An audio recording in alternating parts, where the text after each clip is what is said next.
Hello, everybody. Welcome to another episode of the Beyond Train podcast. Now, this is just funny, guys. This is just hilarious. This has been a long time coming. We tried to do this once before. I think I was in a storm and the internet cut out. So we lost about 20 minutes of a chat, but we're back now. We're stronger than ever. We had some microphone issues starting up this episode. So, maybe we're both just technologically illiterate, but we're doing our best here. We're doing our best. We got a great guest on today. We're going to talk about something that's really, really important in my mind, something that we're going to talk about a lot more in the upcoming episodes as well, something that I'm going to be definitely integrating into my practice moving forward. And I truly, truly think this is really important. Um, so we're just going to get right into it today. Michelle, thank you for coming on again. Of course, thank you for having me. I'm so excited to be here.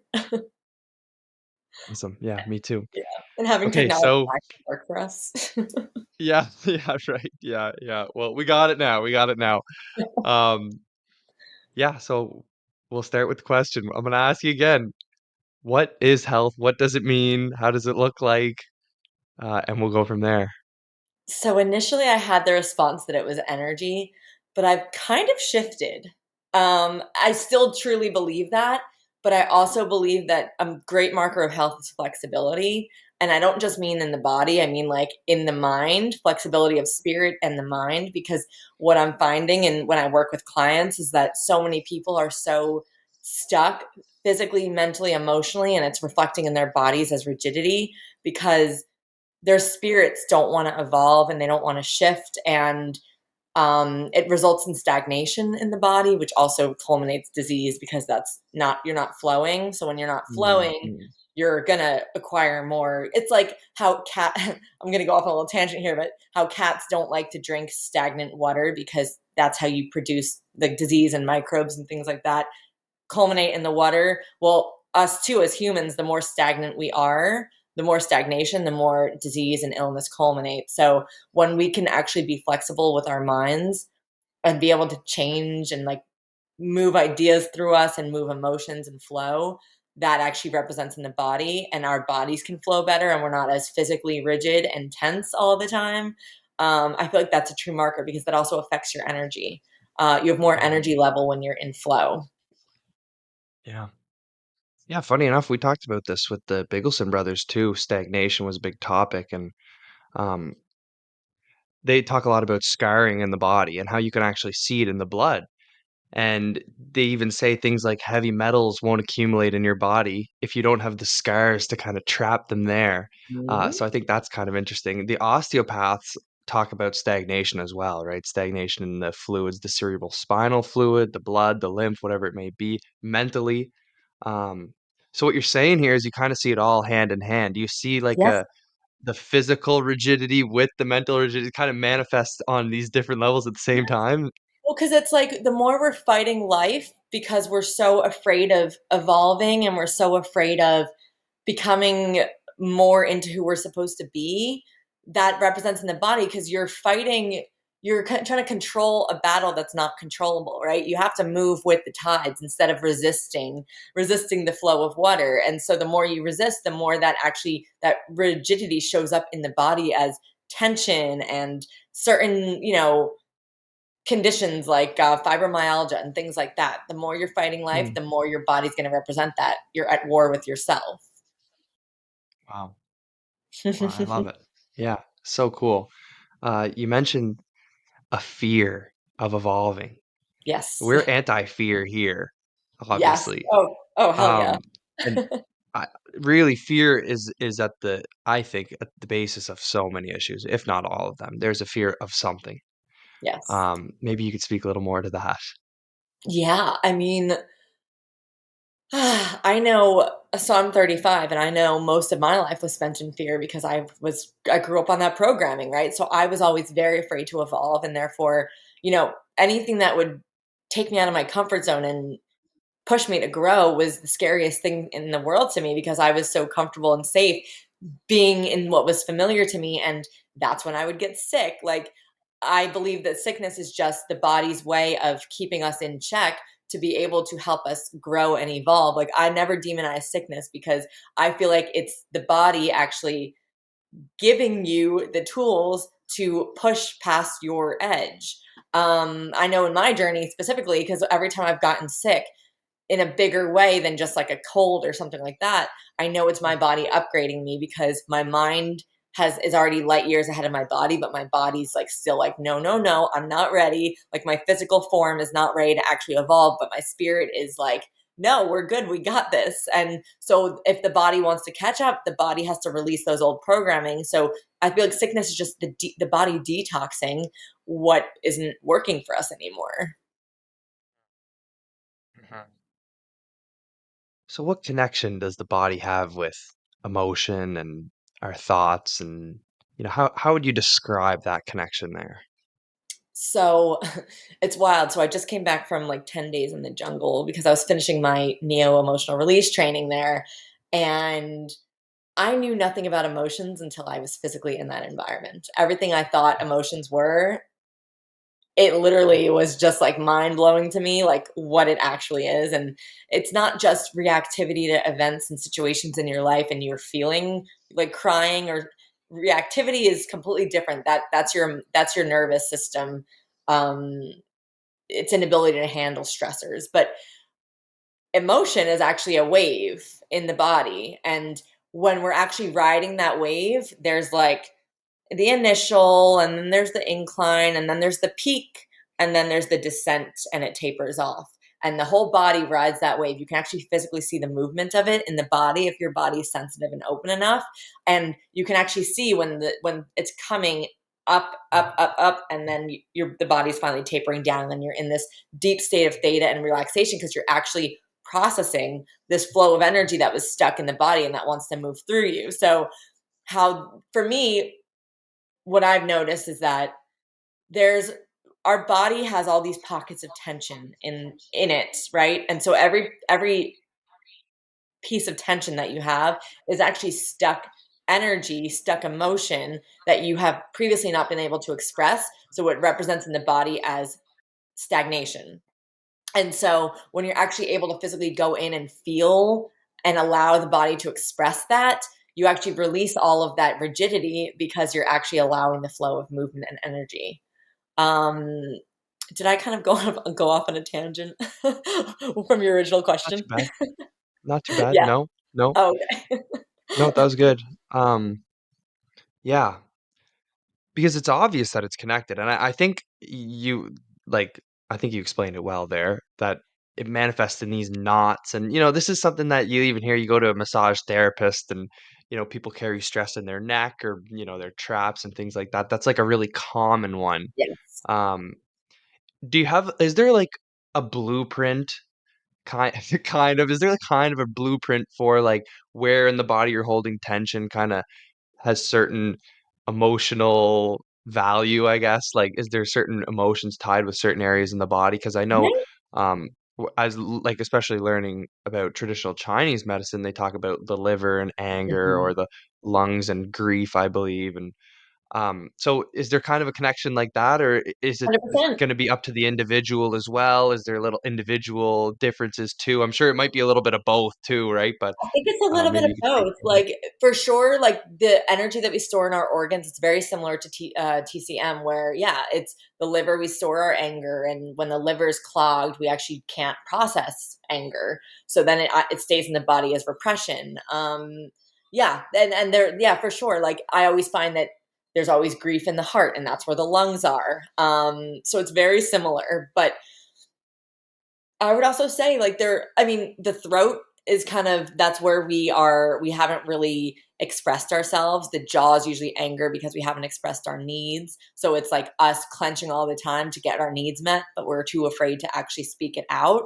I find a lot of my clients have tight jaws, tight traps. But what I've been finding is a lot of women lately that have come on my table have had a lot of stored energy in the womb, because it's usually correlated from what I've been observing with like their mother wound and like their relationships to their mothers, and like in the lineage they're carrying on a certain kind of belief system, and that's representing in this like war with your womanhood.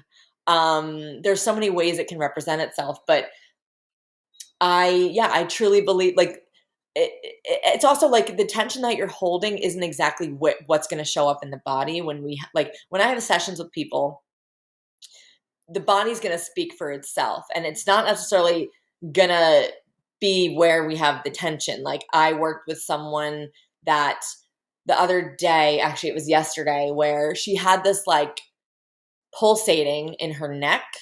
And she said she always got that. It was a pulsing in her neck. And when she actually was able to follow that energy flow, it related to her inability to speak her needs with her mother. But then where it actually eventually culminated was the womb. So we had this huge energetic wave come through the body that resulted in all of the tension melting off of her body in just 1 hour. All of that tension was gone. And she said, holy crap, I can't remember the last time I felt my legs, because she had energy stored in her womb that was preventing the flow of energy and life force in her body. It was preventing her access to feeling her legs. So then her life force was able to rush into her legs, and then she was actually able to feel full tingling, full blood flow. And when she was walking, she felt like she was walking with new legs for the first time. She was like, I can't believe I can feel my legs. I usually have to make a concerted effort to get in my body every day, and it takes a lot of time and presence to get there. And now she has her feeling back, because all of that stagnation results in you not having access to parts of yourself. You're shut down because energy can't flow there. Sorry, my cat's messing with me here. Oh, you're fine. Oh, I get Came it. into chat. I have two. Um, Amazing. Yeah, amazing. Um, so you mentioned the like a nervous system connection. The Yeah. nervous system is more related to the outbursts or the, how do you kind of relate the nervous system? Because something we talked about a couple days or a couple episodes ago with Emma Goldsworthy, the nervous system, and it's kind of been central in my moving forward here, how the nervous system interacts with the body and how there's a sort of an interface there. So how does that tie into the conversation? So in two different ways. I would say I don't like to work on people that have no I actually, it's almost impossible to work on people that have no flexibility in their nervous system yet, because they're not going to feel safe enough to feel. So I don't like to go in with people to feel emotion, and I'll know right away if someone's willing to go there or not. And usually it's just going to be us focusing on the nervous system. Like I worked, it was the most beautiful session. I worked on this 15-year-old boy who, he had a lot of ways that he was trying to feel that represented in self-harm. And all I did was just hold space for him and like just allow him to lay his weight on my hands, just holding his head and then his feet. And like I saw his nervous system, basically his whole body was flinching. And usually when that happens, if there's like all this spontaneous flinching that he can't, it's not, he's not doing it, it's not in his control, it's just the body is resetting itself and the nervous system is rewiring that safety is safe. And then you kind of see the fascia unwind from there. You'll see the body just reorganize itself naturally. It's a natural process that happens. And then usually when that happens, feeling is going to come later on. But if you're not safe enough to feel because your nervous system, it doesn't feel comfortable to your nervous system, you don't feel like your emotions are welcome, there, you probably have no business feeling at that point. It's better to just relax the nervous system first. But then also, when we do go through the emotional process and people are allowed to feel, or they feel safe enough to be allowed to feel, the body will again reorganize itself after. Like I see clients shaking on my table after having a big expression, because the nervous system's finally like no longer in how do I want to say it? Like contraction. Like when you're in contraction and it's your body's like more tight and closed, and like it feels safer being more like compressed. But when you're in expansion, the whole body can open up and the nervous system will open up too, because it feels safer. And the true marker of health really is the nervous system, the flexibility of the nervous system, because we're not meant to just be in peace all the time and like happy. Like we're meant to put on intentional strain so that when tough situations do arise, we'll be able to handle them with grace and not let them rock us. When our nervous systems are fried and we don't have that capacity, that's when we get overwhelmed and can't deal with the situation at hand. When our nervous system is like, I can't, like it gets in this state of freeze and shut down. And when that happens, your body will automatically protect you from feeling, and it goes numb. So yeah, they go very much hand in hand. I would never allow someone to come onto my table without assessing their nervous system first. I want to know where they're at all times, and I won't activate someone who's already activated, because I can do these little things, these activations on people to get them to more energy to course through their body. But I'm not going to do it if someone's in a state of dysregulation already, because they're not going to be able to handle the emotion that's going to come through. Yeah. Yeah. Wow. Yeah, that's a great connection there, and um, I think you put that really well. The nervous system, yeah, it certainly regulates that, you know, our experience through the nervous system, right? This experience that, you know, and you can relate it to autonomic or the parasympathetic and sympathetic too, if we're in a stressed out state or um, not kind of understanding what safety is. I think safety is huge. And like you said, just holding space for somebody can have profound effects, especially initially. Right? Yes. Something that is kind of held throughout, I feel like, the practitioner relationship. But, initially, safety is kind of the thing that's taught as the most important. So, um, how do you hold space for somebody? How do you foster that safety for someone? And how can you like foster that in themselves to try and because they need to become safe in themselves too, right? Like there's only so much you can kind of do as an external person, right? Like they need to end up feeling safe in their body. Hmm. Yeah, that's a beautiful question. Thank you for asking that. Well, when I hold space for someone, it's honestly just unconditional presence and witnessing. Like sometimes it's all people need, and that's all it really takes to get someone to feel like they're loved. Because when we shut down, it's because we're afraid of being seen and we're afraid of being witnessed in our true expression. And if you can just hold space for someone like that, just to see them without distraction and just witness everything that they're bringing forward to you without judgment, that's there's healing in that itself, and that's why the work works, because you're holding unconditional presence. And what trauma is defined as is the lack of an empathetic witness at the time of the event. What I'm holding space for is reprogramming that story, so we go back and revisit those old memories and old sensations and old feelings, but now you have a space holder that helps process and reprocess those memories with you, so that now you have a witness that is going to provide that empathy and that love and that caring that you needed at the time, and that witnessing.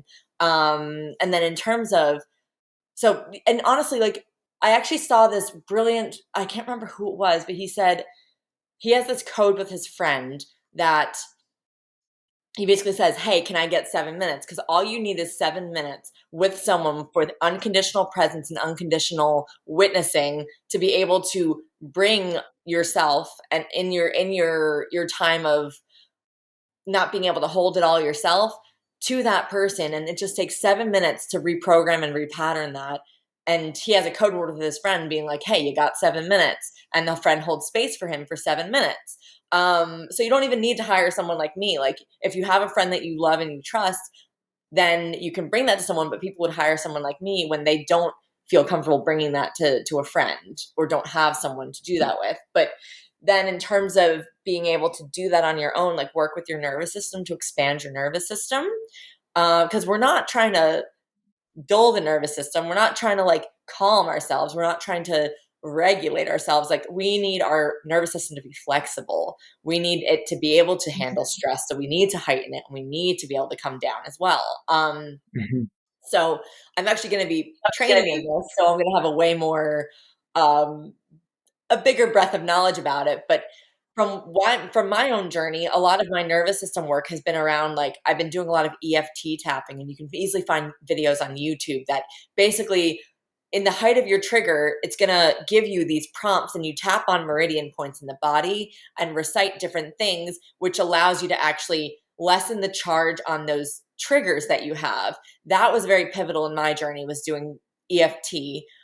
Breath work is super powerful because it also allows you to come back to the breath. And when you have heightened moments, you learn like, okay, well, the breath is regulating, and it helps me actually get down from this heightened state, and I can use the breath to down regulate. And then I do believe, like, even when you're not in a triggered state, you should always be working on the flexibility of the nervous system. So I've noticed since I've been doing hot yoga, which I used to hate hot yoga, my nervous system could not take it because it was so hot, and it wasn't something like anything that I couldn't control would send me into a tailspin. And now I'm obsessed with it. And I truly acknowledge it as a nervous system practice because I can handle heat, like moments of intense heat and strain while doing movement in that environment. And actually, I've noticed that I've been able to handle stress a lot better in that way. And cold plunges are the same concept. It's the opposite, where you're putting yourself in an intentionally stressful state in order to increase your capacity to take on stress at a later moment. So it's very much about applying intentional stress into the body, and obviously saunas are the same way, et cetera, et cetera. But there's always a step more that we can take it, which is once your nervous system's grounded, it's really important to go through the body and assess the sensations that are present for you and be able to process those sensations into emotions and let them flow through the body. Mhm. Wow, well put. Yeah, I've been looking a little bit into that, the tapping. I think that's so interesting, and I think It it's something I is. want to learn more about. Yeah, it makes 'Cause I sense think to it's me. really useful. Yeah, because it's like meridian points are very much traditional Chinese medicine. It makes so much sense for you. Absolutely. Yeah. Hmm. Yeah. Yeah, and obviously the breath work and yeah, a little like the hormetic stressors, like the saunas and the cold plunges is I like that stuff, especially seasonally too. Like up in Canada, like we kind of just keep swimming all year round, and I think there's many different benefits to it. There's a lot of I've seen some pushbacks on the cold dips and stuff, and if you're in a very stressed out state constantly, that it may not be the most helpful thing for you, and I can certainly level with that.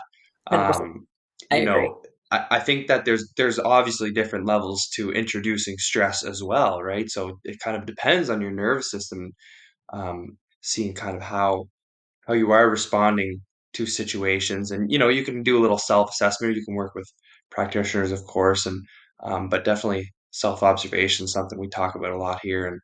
And I think that's really important. So kind of knowing where you are is foundational. Knowing Yes. where you're at and then understanding how to move from there. So that's so cool. Yeah. And so in creating that safety too, like you could probably talk about it in a couple different ways. Like, and you were kind of alluding to this here, that at some point you're working backwards through these traumatic events that happen in your life and creating safety in Mhm. the present now.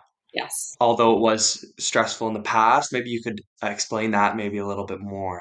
Yeah. So, not sure if your audience, or I'm sure that you have, but if you haven't, like, they always talk about how time isn't linear, right? Like, and what Yeah. that means is that we have the ability to go back in time and reprocess Yeah. events, right?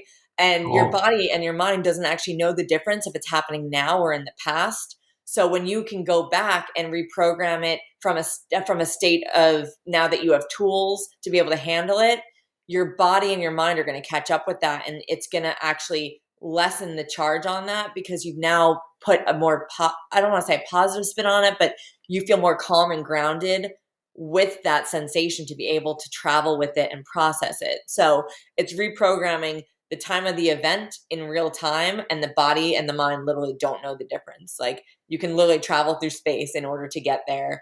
But I also wanted to comment, like, you made a really good point about the heightened sensation. Like, when you're at a heightened state, like, it's when you're super dysregulated, it's not great to do those really those harder practices like the cold plunge and things like that.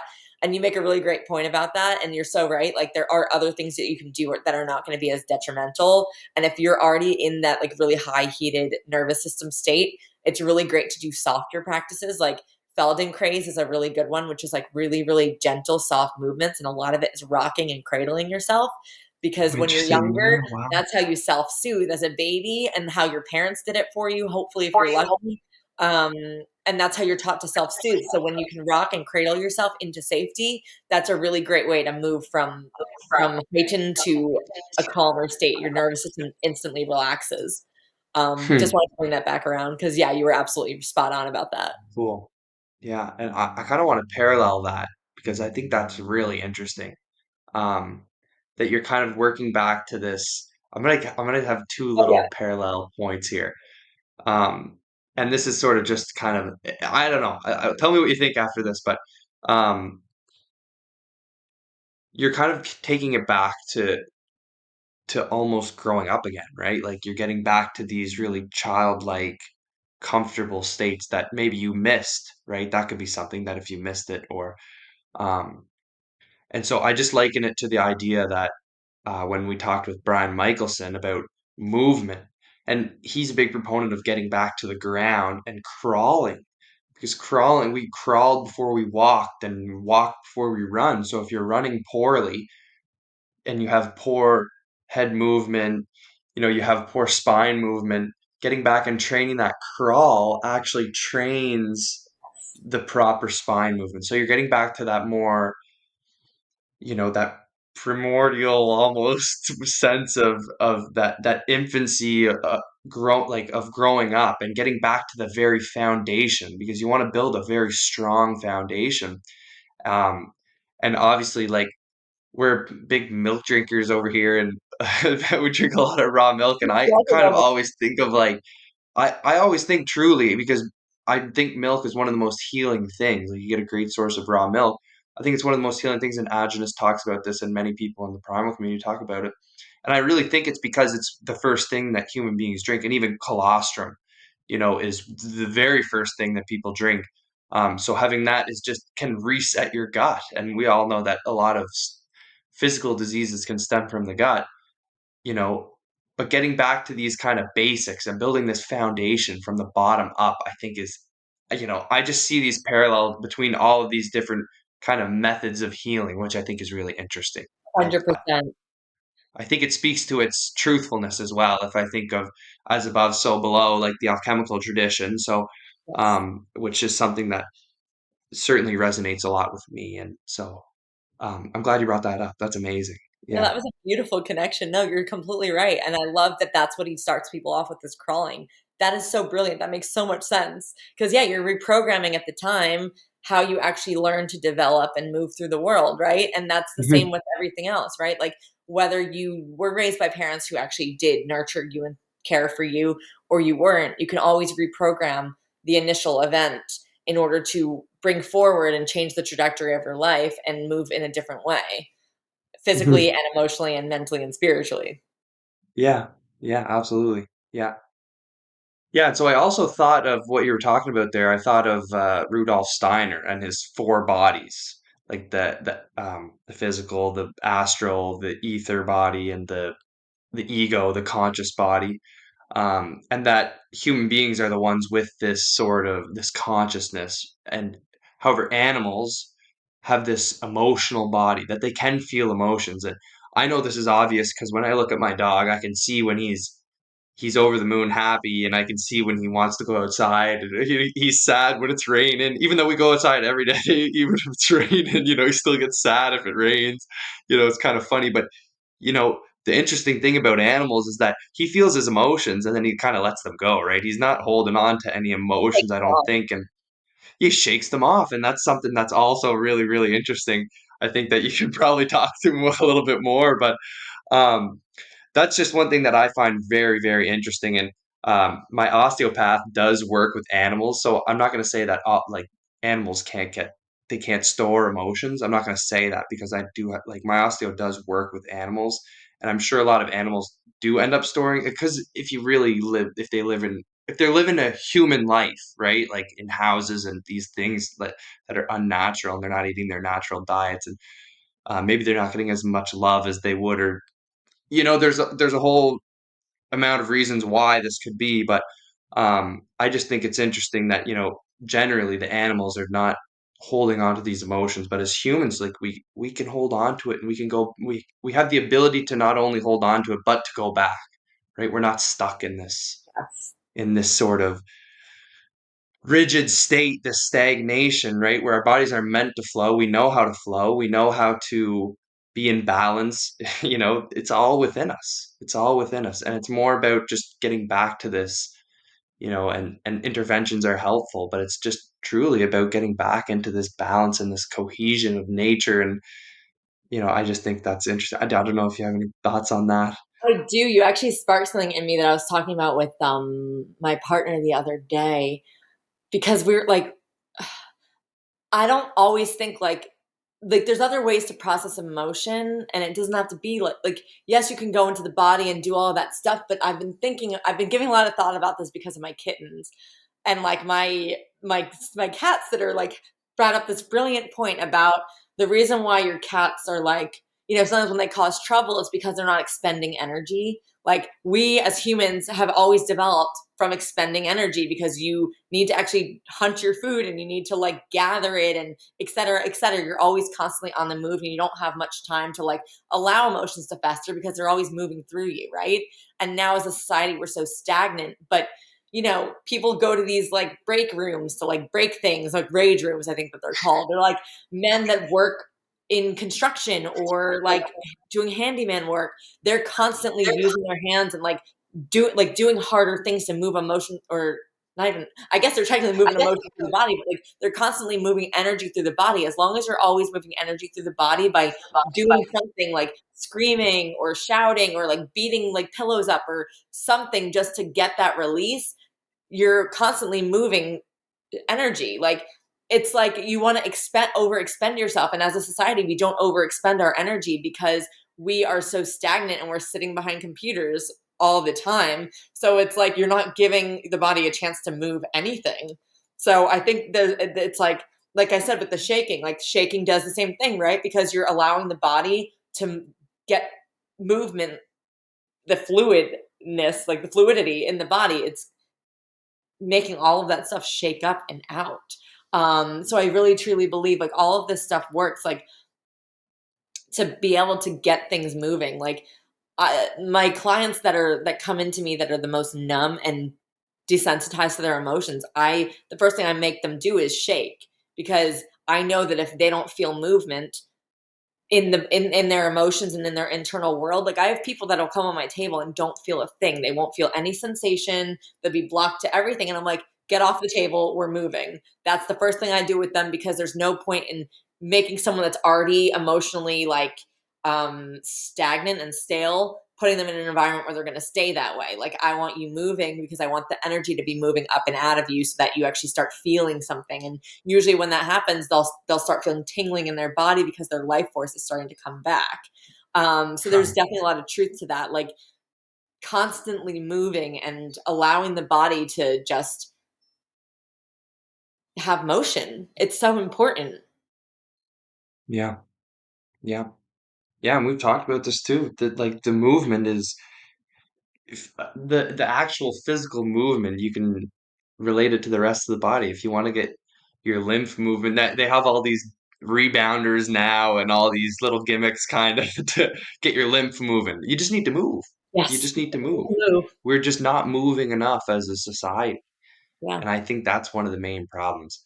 Um, that's causing the stagnation because we are just physically becoming stagnant. Right? It seems so obvious when you really think about it because Yeah. we're so stagnant in Yeah. our ways. Yeah.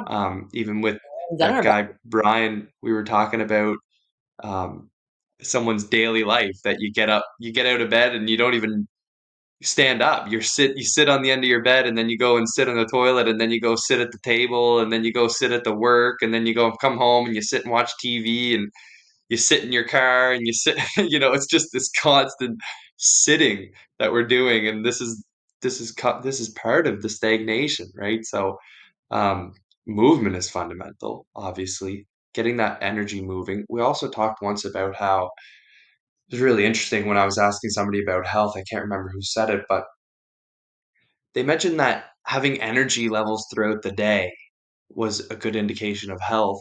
That was me. Being tired was that you? Yeah, that was our Being first. tired at the end of the day? Was that? Yeah, I'm Yeah, sure. When that the one stuck with that was me. recorded but didn't like because the storm it canceled it out. Yeah, because I Yeah, talked about energy being a marker of health. yeah, yeah. So, and at the end of the day, like that energy, that's so funny.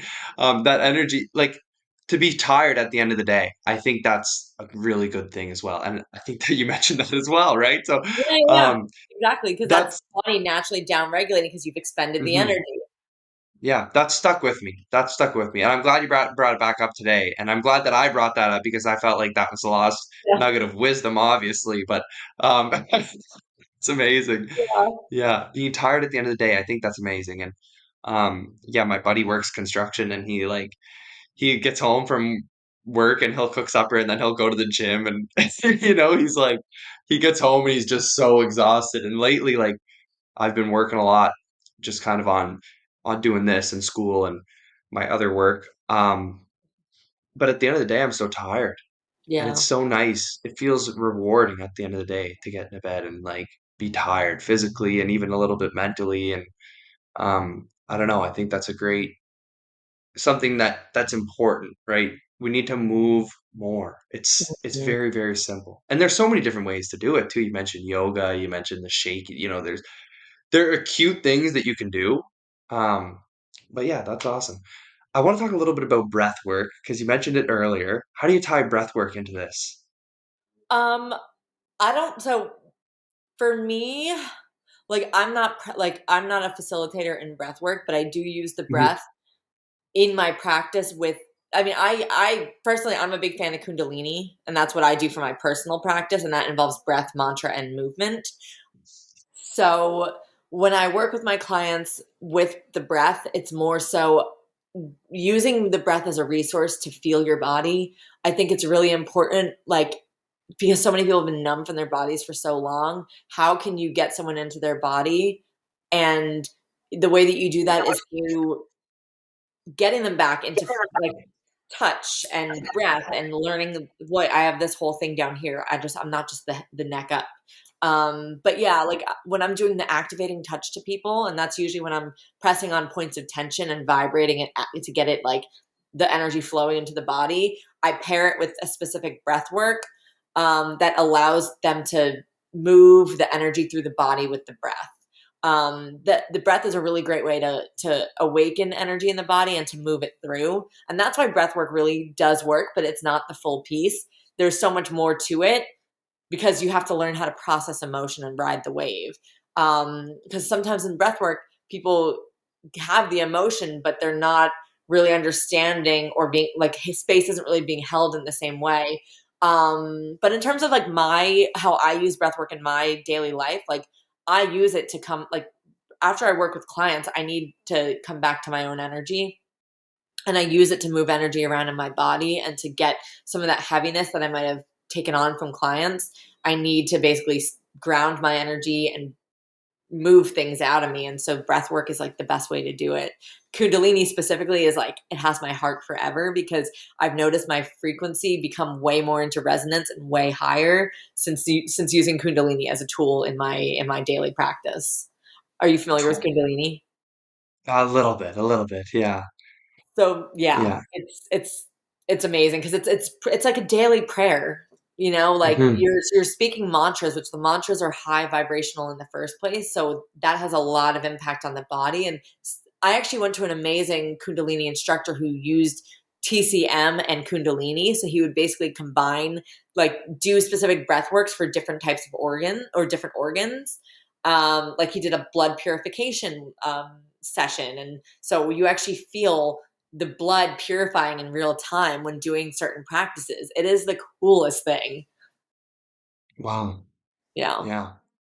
Yeah, but I like that, you don't necessarily have to be doing these patterns, this box breathing and things like that. It's just even connecting with your breath. And that's one of the reasons that I love yoga as well, is because you're kind of connecting your breath to your movement, to Yes. your body. So it's a very grounding practice, I find. And um, I like the way that you put it earlier about it being a practice for the nervous system too. I think that's really interesting. Yeah.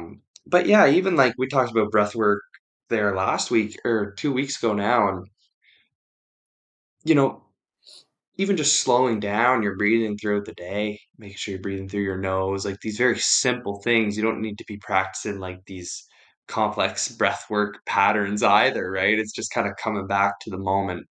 That's one of the ways that I love the breath. And Yes.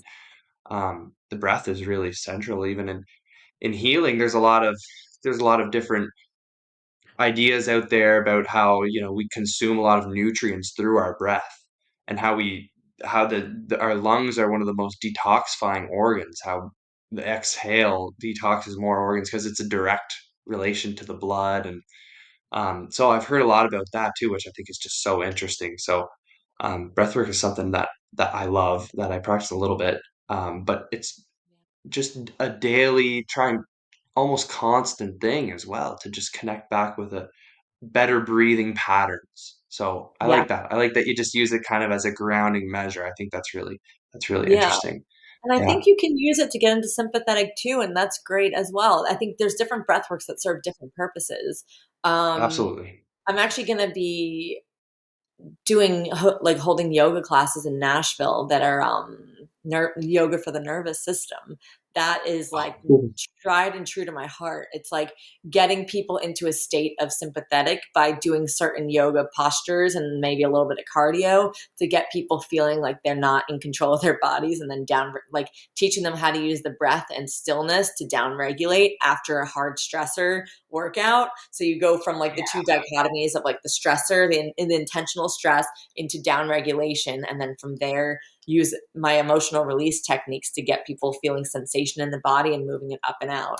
So I'm like really excited to bring this to Nashville, and like maybe eventually I'll do like online classes, but I feel like it's so important to cool. use the body as a resource because again, when you're expending energy, you're not focused on your mind, right? Like you're distracting yourself from your mind by being present with your body. And then once you're in that state of wanting to decompress and take the load off because you were so stressed from the workout, that's when you're going to automatically go into theta. And that's when you can access your internal experience much easier once you've kind of expended that energy. I think that's the importance of expending energy, right? Is because it gets you out of your mind because you're so tired that now you're focused and you're in your body. Hmm. Yeah. I think you got a really good perspective on this, honestly. And it's one that I find you don't hear too often anymore. Like, there's a use, we have a sympathetic nervous system for a reason, and Yes. there's a use for it. And it's not necessarily bad to use it. No. It's about knowing how to use it, and also get back to the rest and have this regulation, right? Knowing how to calm down. Yeah. That is probably the thing that's more lost than just never using, to never use your sympathetic nervous system. I don't know. It just doesn't seem like something that's natural to me.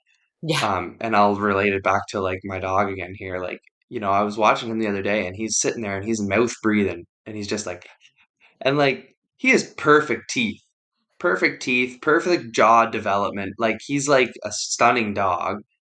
And, a lot of people say that, um, like the breath, like mouth breathing causes this poor facial development. Now, I'm sure it plays a role. I'm sure there's a role in it, but I think it's definitely more of like a constant stressed out state that's going to cause that, rather than using that sympathetic nervous system. Because when you're working out, or you're like really pushing yourself, it's natural to want to breathe through your mouth because you're getting more oxygen. Now, it's about coming down. So I love that you brought that up. That's amazing. It's about knowing how to come down properly. And I think that'd be a very, very helpful practice, that Mhm. yoga practice. Yeah, That's because it awesome. teaches you that you can like down regulate yourself by learning how to use the breath and how to use the mind to just be, and it shows you Hmm. that heightened emotions and heightened sensations are not that scary. You have the tools to bring yourself down from a state of dysregulation.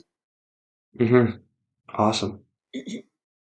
So I know we've kind of touched on it throughout the whole episode so far, but I Mhm. kind of want to know about emotional release explicitly. Like, I want to just give you the floor and learn about what it is, because I don't really know too much about it, and I just want to know your perspective, and just how Yeah. it works, what it is. Basically, neo emotional release, the thing that I do. Yeah, yeah, what you do, yeah. Okay, cool. So basically, and I take clients both in person and online. It's honestly like effective either way, but the in person, I use body work. It's basically psychosomatic body work, is what it is. And What that means is I am bringing someone onto my table and I'm going to do 3 different kinds of touch. It's going to be the sensing touch, where I'm going to feel where you're storing tension. The activating touch, which is when someone's not in a state of activation, then I'll use it. But if someone's already coming in crying and in a state of dysregulation, I would not use it, because it's just going to bring up more in the body that they are not equipped to handle. So activating touch, and that's when I was saying how I'm vibrating the tension out of the little pockets in the body to get energy flow moving in the body. And then basically what I'm doing is I'm facilitating the energy flow. I'm going to pay attention to the body and pay attention to the breath and look where energy is getting stuck in the body, so that I can help regulate the flow of energy to let it get up and out. So all energy wants to do is find an outlet to release. And if you're holding tension in places and allowing something to get stuck, then the energy can't leave the body and you won't have an actual release.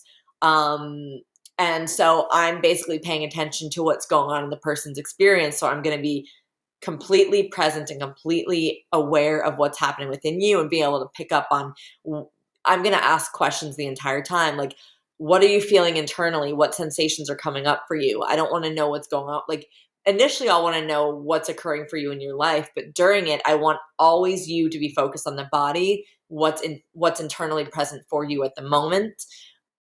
Because sometimes people will have temperature changes in the body, they'll have tingling, they'll have numbness, they have phantom limbs sometimes, um, sometimes just a pulsating somewhere. Um, Anything can show up, and then we're just going to follow that flow of energy, because usually when a sensation shows up, what that means is it's the body's way of communicating to you that this is something it wants you to look at, because it's ready to release. And that's all physical pain really is. It's just the body's way of speaking to you, saying that it's ready to let something go so it gets worse before it gets better. Sometimes, like, what I've noticed, like when we focus on one point in the body, one energy point, and that could be a physical pain, sometimes it'll move somewhere else because the energy is now released out of that area and it's showing you a different location that it's ready to go in. So it might ping pong throughout the body until it's ready to actually come out and be expressed. So one person I know, like, got really scared because they're like, well, now it moved here. Did I get, like, you know, did something happen to me like that? Now I'm having pain here. Like, they'll think it's like not the energy flow. They'll just think that a new thing developed during the session. I'm like, no, that's not what it is. It's just the energy is traveling because it's moving out of the body, but it's finding a pathway in order to move. So we're going to follow that. And I'm going to, again, I can use activating touch to get emotion to travel the body if someone's not really, uh, I would say I only use it on people that I can tell that their nervous system's safe to feel, but just aren't feeling anything right now internally. Like if I feel there's a lot of tension, I will try to activate that tension to get it moving. And then I also use gentle touch, which gentle touch I use constantly, and that's just holding parts of you so that I'm basically telling you you can take the weight off. You don't have to carry it yourself anymore. And my favorite part is holding the head, because it's like you're holding a baby. Like, treat it like it's a baby and just love it and witness it. And then I'll end the sessions with holding the feet, because they tend to feel grounded after going through something hard. You'll hold the feet because the feet are gonna allow you to, like, connect with earth, and I'm gonna put energy into your feet to allow you just to take a load off. And usually you'll see twitching in the body, and that's just the nervous system recalibrating, or it'll shake just without you doing it. It's just a natural process that the nervous system does. But all of the tools that we use, like, sometimes I'll use, if someone's in their mind and I can't get them into the body, I might use more a hypnosis to basically do like a doorway approach to get them feeling. I want to know where they're at, and I want to know how far away they are from their heart or whatever we're working through. So I'll try different tactics. Like, a lot of it's going to be working with parts and what age were you when this happened, and but having them trying not to think about it, having them really just have it come up for them. What age? Like, can you visualize yourself at that age? Can you hold you at that age? Can you say the words that yourself at that age would have wanted to hear? Like, speak to him or her. It's a very loving approach and very gentle approach that has profound ripple effects in people's lives. It's honestly, it makes me cry sometimes even thinking about the transformations I've seen because yeah, the work really works. And yeah, it's very powerful. And I do feel like though, sure, like for me, I do feel like some pieces can be missing, and that's the people that don't have their nervous system solid and they require additional nervous system work because they really don't feel safe. And so I'm getting a new certification called neurosomatic intelligence, which is brain-based wellness. And that's all about creating a toolkit of practices specific to that client so that they can work through their states of fight, flight, freeze, or fawn by using these practices every single day. And a lot of it's about equilibrium in the body and working with like the eardrums, the nostrils, and the eyes, because we store so much in those orifices that we can reprogram ourselves and get our equilibrium back by doing certain tools with movement. Wow. I'm excited for that Amazing. certification. It starts in a week. Oh yeah. Yeah, that's awesome. Yeah, it seems like you're really connecting the dots too there Yeah. with it Yeah. all. And it all seems to have this somatic component too, which I think is just, well, obviously we talked a lot about movement earlier. Like it's um all about getting that flow, that movement, right? So Through yeah, any that's way so cool. possible. Exactly. Like, it's so important. For me, the way is through the body. Hmm. Yeah. Yeah. Absolutely. Mhm. Yeah, that's so cool. I want to ask, you know, I'm sure as a practitioner it could be a lot working with this. It's kind of a known thing, like practitioner burnout, um, working with clients, and you tend to take a lot of it on. Is there anything that you kind of do? I know you mentioned hot yoga, or you probably practice what you preach a little bit too. But maybe you could just talk a little bit about how you go about that self care, that letting like leaving it at work almost, like Yeah. how do you do that to kind of make sure that your energy is right to be able to come into the next client and work? I think you even mentioned a little breath work there that you do to come back to yourself. So maybe you could talk a little bit about that. Yeah. So before I work with clients, I do this certain breath called the breath of God. And that's like a super grounding breath that actually releases DMT into the body. And it only takes like 5 minutes. Or no, kiss of God. Sorry, it's called kiss of God. And essentially you're breathing in through the mouth, and then you're sitting cross-legged and you rock the body back and forth, so like your body's fully going to the ground while you're breathing out, and then you breathe back in and then down to the ground and back in. I do it 3 times, and then I hold the breath at the end, and then I squeeze um my what is it called, my I guess the perineum, I think, is what they call it for a man, but for me I squeeze my Kegel muscle. Hmm. And then you're letting that energy stay locked in here, and then you breathe it out, and all of a sudden you just feel like a rush of energy, and then you feel like you're back to yourself again, and it's really amazing. Like, you feel very grounded after. So I always do that before a session, and then I'm also like creating like a protective shield around me so that I don't take anything on that's not mine. But on the off chance that I do, like, I'm always gonna do grounding breath work. Like, I'm not I sometimes I'll do breath of fire to get energy like out of my stomach, and that's a very kundalini inspired breath work. But I try to do kundalini a lot. That's like my way back to myself and raising my energy again. But for the practical day to day when I don't have time to do kundalini, I just literally lay on a mat, listen to music, don't have my phone by me, no distractions, and I just breathe, and I'm present with what my body wants to say to me. I let my body speak to me, and yoga also is very pivotal for that for me. Like, I overbooked myself this week, and I was so tired and so drained because I felt like I took a lot on, and I didn't have enough time for self care because I wanted to fit a lot of clients in before I travel again. So I noticed that I was lagging, and then I went to hot yoga yesterday, and I was like, holy crap, this is medicine. Like, I can't neglect this again, because I felt in real time the tension melting off my body, because I was kind of building tension from clients. It was everything storing in my body, and it released once I was able to come back to movement. It's all about movement, honestly.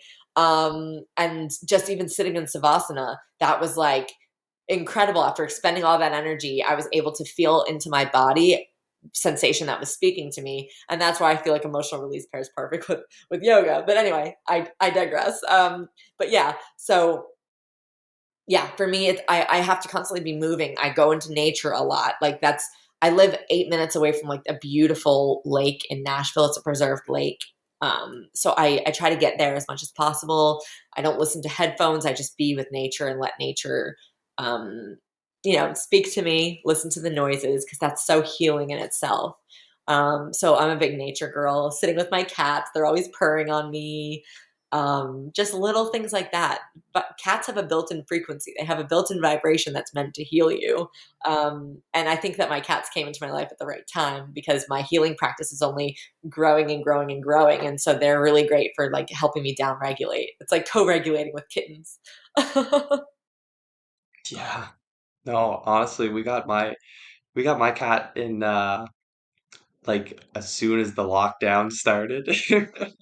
And like I was fully the opposite of how I am now going into it. Not fully, but like, I always questioned it, but from the science perspective, it was very much like I was doing biochemistry and molecular biology. It was full, I was microbiology oriented. What I learned in university was the truth.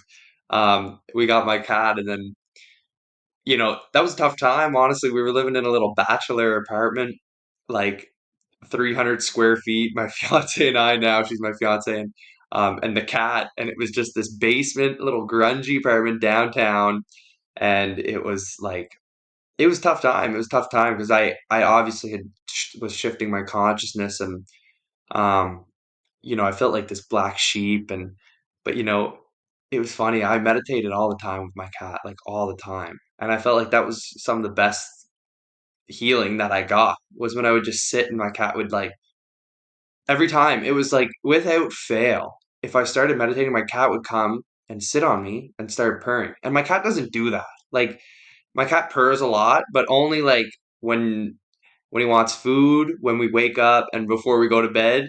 And a few times throughout the day, he'll come say hi and he'll just be all cute and stuff. But it's like, without fail, if you meditate, he'll come over to you. It's the most amazing thing. They have this, they have this understanding beyond, I think, what we can understand in the 100%. way, I think I so. think we talked about this last That's time, what I've learned. didn't we? Where like cats are the spiritual guardians Yeah. and dogs are like the physical protectors. Yeah. 100%. Yeah. 100%. Yeah, I say that all the time. We say that all the time here. That's so funny you say that. Yeah, It is because so yeah, true. couldn't agree I more. was not a cat person before I got cats, and then it was like a mushroom ceremony that I went like that. Basically, my cats came to me after a mushroom ceremony, and I was like, okay, I guess I'm doing this. I My life changed since getting cats. I did not like cats, and now I'm like, holy crap! They were supposed to come to me at this time in my life in order to teach me a lot. Like cats are Yeah, brilliant. I mean, just alone, like the frequency, the purring, the way that they know how to co-regulate with you, and cats are meditators too. It's wild.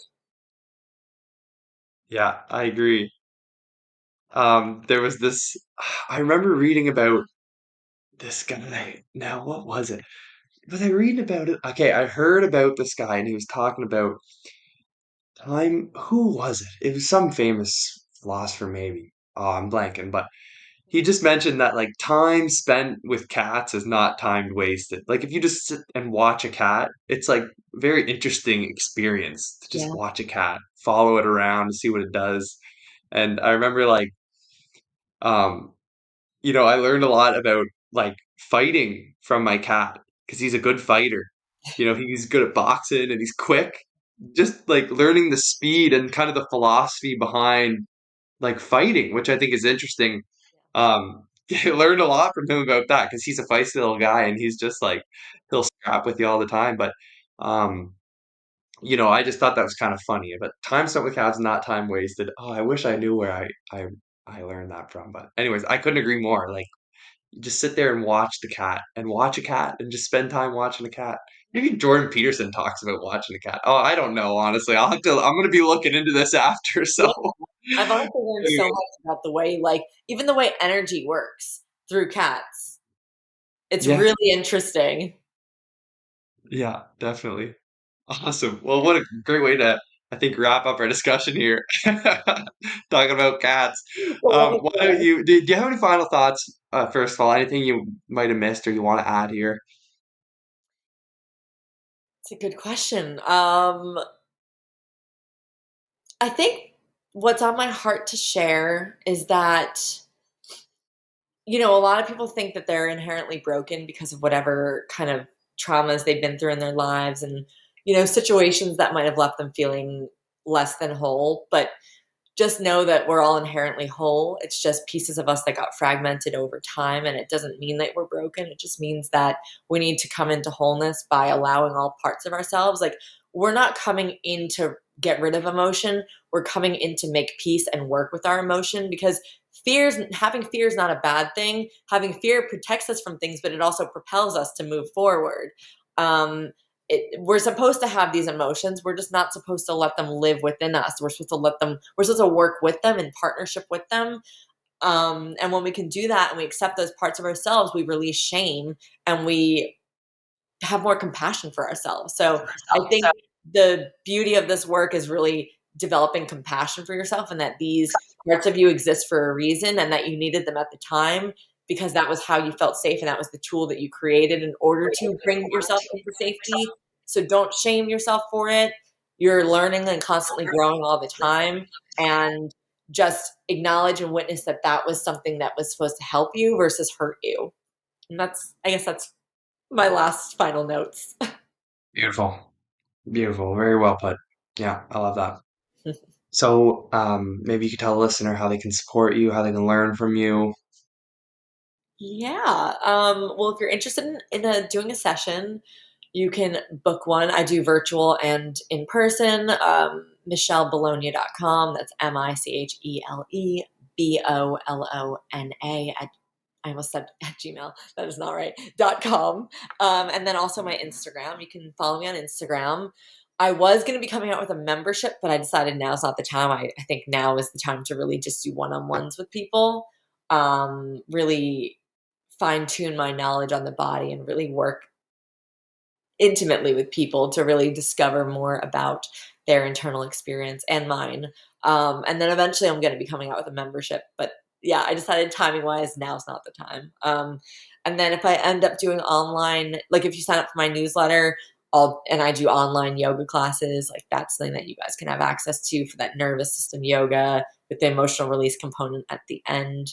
Yeah, so just follow along my journey, and then anything that I decide to do, you'll be able to have access to that through the newsletter. I'll always talk about that, and I'll always post on my stories what's new in my world that I'm going to be offering. Cool. Awesome. Yeah, we'll put the links down below. Michelle, thank you so much for coming on.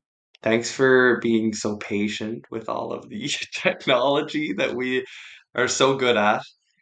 But I really appreciate you coming on. And I appreciate you having me. Absolutely. Yeah, and we'll definitely do this again in the future because I'm sure we took a whole lot more about this. We could probably talk about all the same topics again and come up with new things to talk about. So, Yeah, yeah, amazing. awesome. All right. And I want to thank you all for listening. You should know this is not medical advice. It's for your informational purposes only, but remember that we're all responsible sovereign beings capable of thinking, criticizing, and understanding absolutely anything. We, the people in the greater forces, are together self healers, self governable, self teachers, and so much more. Please reach out if you have any questions, criticism, comments, concerns, whatever it may be. You know where to find me. Um, if you like this podcast or this, if you watch it on YouTube, give us a like, share, comment, review, whatever you got to do on your platform to help us grow and get the word out more. And yeah, I'd really appreciate that. We also got a link down below if you guys want to donate to the vision. That'd be much appreciated. Not necessary, but definitely want to put more of my time into this because I'm loving this. This is what I'm meant to do, I believe. So I really want to spend more and more time doing this. And um, but yeah, I appreciate you guys for checking it out. And just remember, there's two types of people in this world: those who believe they can, those who believe they can't, and they are both correct. All right, guys, thanks for listening. Take care.